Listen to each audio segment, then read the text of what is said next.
This is the Turf Zone Podcast, your central information and news hub, bringing together professionals from turf associations across multiple states to share things to help you in your business. Brought to you in partnership with our friends at the Virginia Turfgrass Council. This episode is sponsored in part by Sod, world-class service on demand. Visit us online at www.buysod.com. Now, let's get in the zone. Welcome to the Turf Zone. In this episode, we're speaking to Jack Findling, Distribution Sales at Newsom Seed. He also serves on the Development Committee at the VTC. Also joining us is Tom Tracy, VTC Executive Director. Good morning, Tom and Jack. Good morning. I'm so glad to have both of you on. Today's podcast is a member spotlight on you, Jack. So I want to get started with you and find out, how did you end up in the turfgrass industry? What was your career path that brought you to where you are? That mainly started when I was young. I enjoyed outside. I enjoyed the yard work I was able to pick up in the neighborhood growing up. And then I got into application support with local companies, and residential companies were just starting up back in the 80s. And I went in with ChemLawn when it was family owned.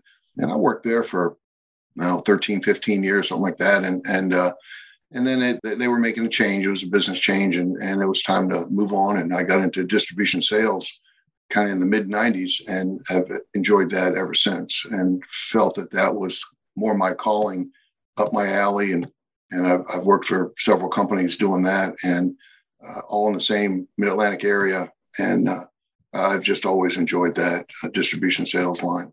So in being in that same segment of the industry for that many years, since the mid-90s, what are the biggest changes you've seen in that time?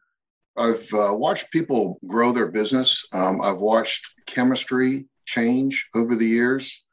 Certainly the EPA has a lot to do with that, with either omitting something from the market or enhancing something new in the market that arguably could be a safer application, not only to the environment, but personnel as well. So that might be the biggest change, is the evolution of the chemistries, how they're stored, how they're applied, how you go about the certification knowledge to have a license to be a company. And it's an evolution going on even now. And but I think that's the biggest, is watching the chemistry change over the years for the better. So is that changing chemistry, does that present a challenge for you as far as educating professionals in the field and companies on how they're using those products? Is that a significant part of your job? That is part of my job. And I could easily write a yearly program and factor in some products and then teach those products, be sure that they're done with proper equipment calibration. The product rates per 1,000 square feet or per acre are done by label. You teach the EPA label as the word. And so it's most distribution sales are involved with the teachings of new products as they come online.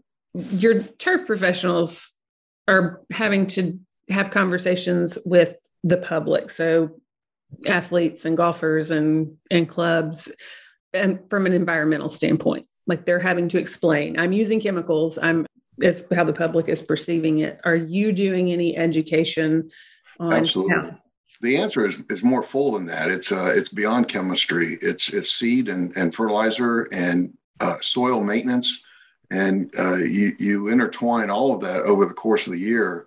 In doing so, you may minimize application products or the components of products, where they're more safe and minimized, and you're doing more seeding or soil maintenance work, and you're keeping the lawn thick in that regard.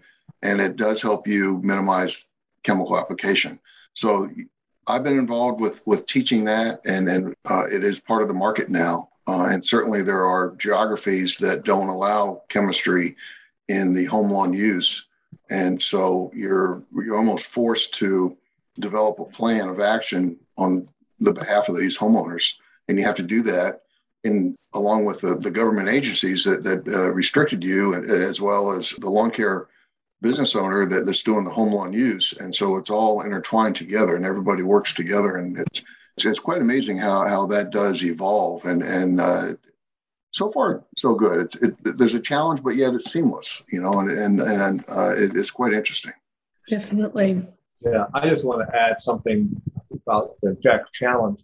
I was asked, listen to a webinar put on by a university just north of us, and the webinar was titled, Can Lawns and the Environment Coexist, or Lawns and Clean Rivers Coexist?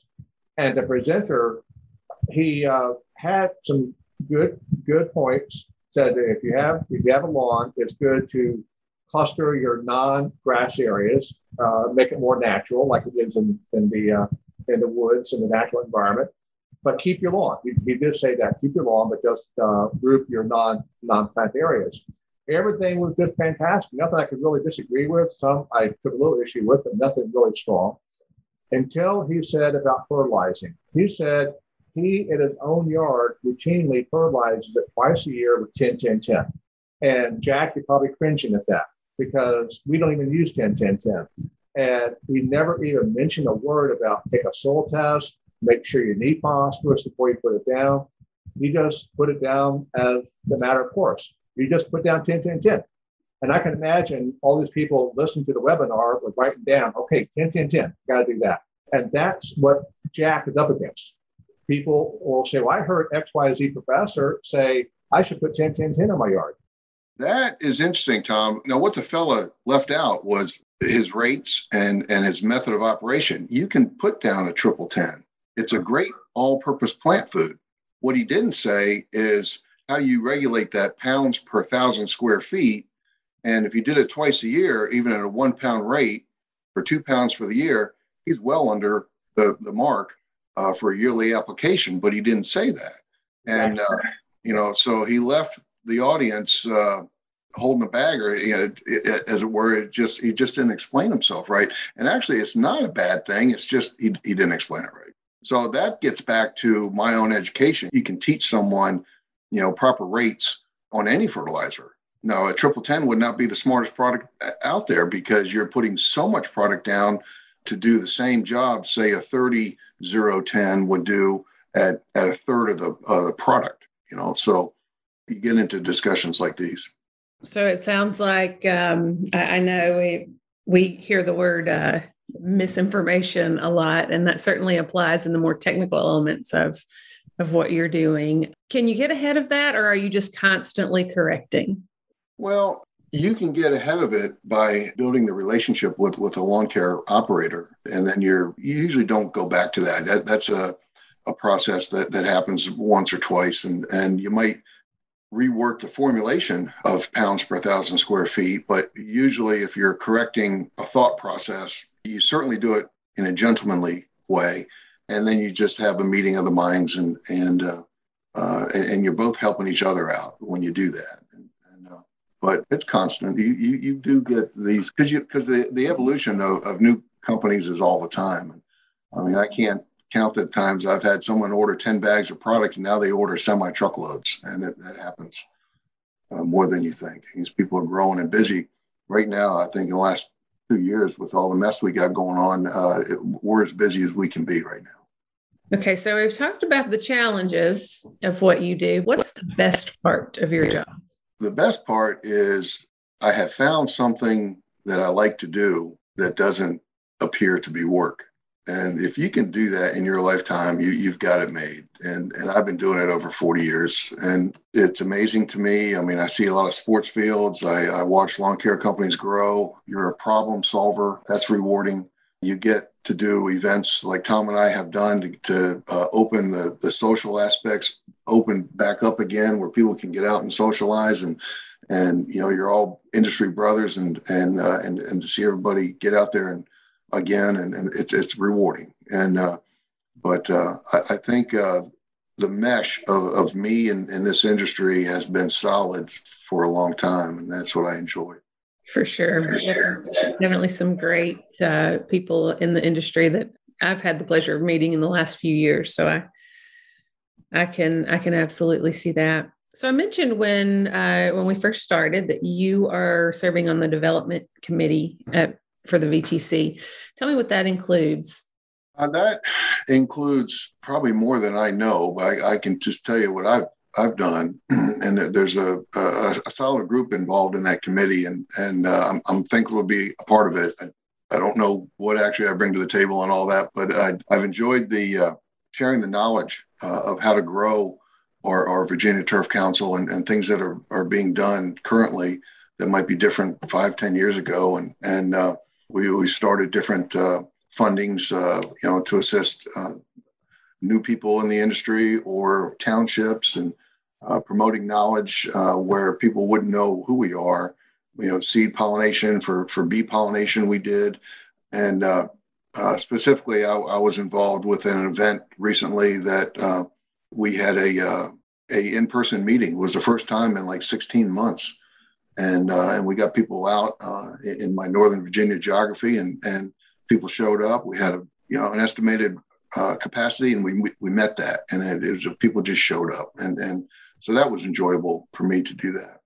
And I'm going to say that happened because of Jack and one other person up there. They made that event in Northern Virginia work. And Jack, I still have my glass in that facility on the countertop. Yeah, that's good. Jack, something that Tom and I have talked about is how your connections and your ability to talk and communicate and educate others has been so beneficial to the VTC. And I know that might be hard to answer about yourself, but I know that really brings a lot to the table. Can you talk about the relationships you have with others in the industry and your history and how that has helped you in your work with the VTC? With history and distribution sales, and even when I was in my application life with home lawn use and some commercial property applications, it takes a while to learn the industry, and it takes a while to, in my case, if you're selling a product, to figure out the procedure that you want to use that's welcoming to people. And maybe it comes easier to some, but I bet it took me 10 years to learn that process. And I became very comfortable from a customer service standpoint to offer my abilities to the industry. And my distribution sales have been successful because of that. The relationships are classic. When you can talk with somebody who you've known 20 years and you don't even talk the product that brought you there that day, you're talking about each other's lives and glad to see you and handshake or a hug. And then, oh yeah, you need some fertilizer. And it's very like that.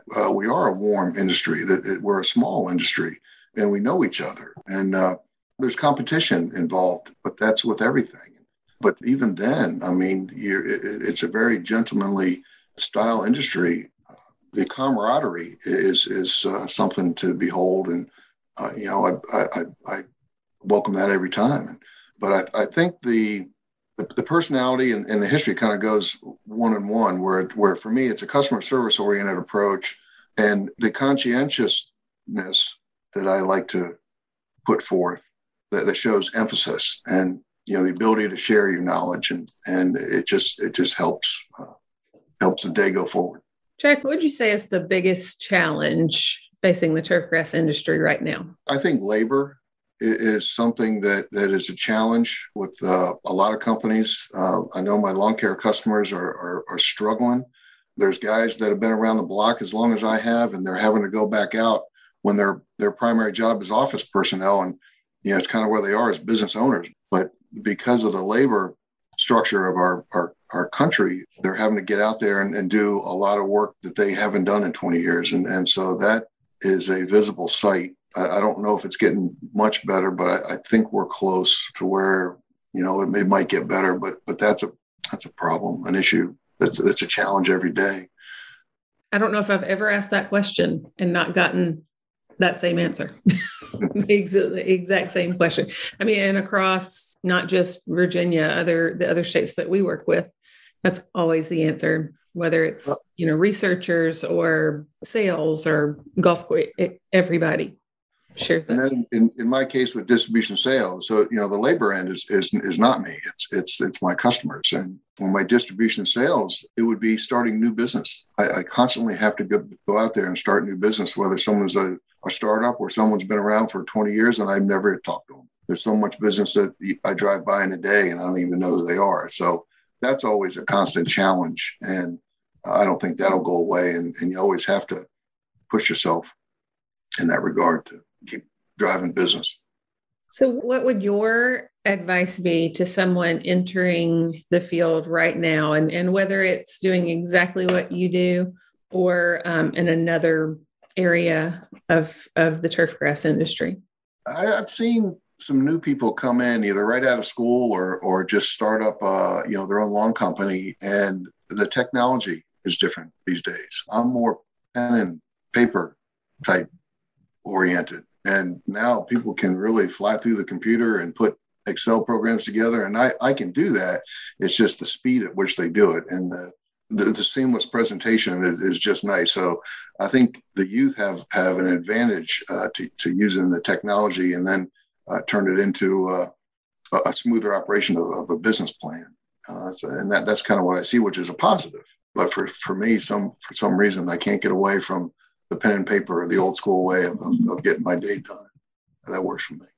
Absolutely. Well, I think maybe those younger guys who are coming in with their lightning speed technology can definitely still learn a little from those of us who maybe take a slower, I hesitate to say old-fashioned approach, but definitely the personal relationship building that we've talked about, I think is so key to what you're doing and across the industry. So I'm so glad to know that organizations like the VTC are emphasizing that along with the technology. Okay. So Jack, we've covered a lot of business. So let's shift gears. I'm sure that you do not work 24 hours a day. So what do you do when you're not eating, sleeping, and breathing turfgrass? I actually like working in my own yard. I actually have a green grass. It looks good, and the landscape. It's okay. It's healthy. So I do enjoy that, and of course that's what got me into this business 40 years ago. So I continue that. I like to cook. I do different recipes, and whether it's in the kitchen or at a campsite. And I like to.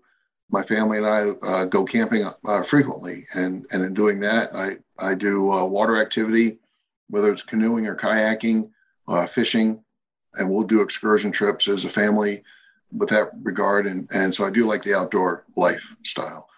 And traveling is, I like to travel, but I've really enjoyed the safety of staying home of late. And I don't think I've used the kitchen like I have since my kids are 5 years old and they're in their 20s now. And so it just kind of revamped all that stuff you used to do years ago and brought it home and just be thankful of your home. And so I enjoy that. I enjoy being home right now. And so we'll get back out for vacations later, and I'm not rushing it. But I enjoy my neighbors. We visit frequently, and we have little social events out in the front street, and social distance, and it's pretty funny to see everybody like that. But primarily outdoor activity, camping, fishing, kayaking is what I like to do. Okay, well, since you said you like to cook, I need to know, what is Jack's signature dish? Seafood chowder. Ooh, okay. My seafood chowder can have a 5 components of fish or seafood there. Veggies, potatoes, it's just classic, but it's more of a broth base, which might be a Rhode Island style versus New England a cream base. And that's where I started on that. And then as I evolved, I felt the broth base was a little more healthier, and it's just good. I enjoy it. Okay, that's good to know. Tom, I wrote that down. So, when I come to y'all's neck of the woods, I'm going to be looking for Jack's seafood chowder. I like this. I'm learning that one of our members, he won a chili cook-off contest in Virginia Beach. And I'm hearing that you are really good with seafood chowder. I'm seeing a pattern here that maybe we can have tremendous food at some of our events down the road. Tremendous. Well, food. we could. You know, I've brought my chowder to a couple of restaurants that my wife and I go to in the neighborhood, and pretty much showed them up. They enjoyed the chowder. I apologize for going on here, but something else I started doing was smoking salmon, and it's about a 5-hour process, and when you do that, it's extremely good, tasteful. And you can serve it as an entree, or you could do it over salads, and you could just do, and because it's smoked, it lasts 4 or 5 days easy, maybe longer, but that's the ability of the smoke. And so that's something I've started evolving into over the last couple of years, smoking various foods, fish, meats, things like that. Yeah, I mean, this goes far beyond the typical food you get at a banquet. You know, the requisite fried chicken, turkey, or turkey leg, whatever it is, but it's not normal fare. Right. I'm writing this down, keeping this in mind. Well, I don't see any reason we shouldn't have some good cuisine at all the VTC events now that we're digging in and getting this information. Yeah. Okay. So I too love to camp and fish. Are we pulling like anything straight out of the lake or the river and throwing it on the Blackstone at the campsite? Is that happening? No, usually not. It's usually catch release. It's more of a pleasure thing. It's more teaching kids that are with you, or just enjoyable fishing. Now I used to, like back in the 70s and 80s, I did, but of late we just release. Now, unless I'm deep sea fishing offshore, that's different. Wahoo, tuna, mackerel. I mean, those are good bring home fish, and that's different. But the campsite, it's usually soup to nuts with breakfast and dinners. You know, it's like eggs and sausages and steaks and salads, and we get kind of crazy at the campsite, and we do ribs and pulled pork, and but the way we're set up out there, we can feed 30 people in an hour. We're pretty well dialed in. 30 an hour. Jack, you have messed up. Tom look, he's taking notes. You're going to be hired as a speaker and a chef at the next VTC event. I feel it. That's funny. Don't miss an episode of Virginia Turfgrass. Subscribe at Apple Podcasts, Spotify, or wherever you get your podcasts. You can also visit us at theturfzone.com. You've been listening to The Turf Zone. Thank you to our sponsors, including Buy Sod, world-class service on demand. Visit us online at www.buysod.com. For more episodes of The Turf Zone, visit theturfzone.com and subscribe on Apple Podcast, Stitcher, or your favorite podcast app.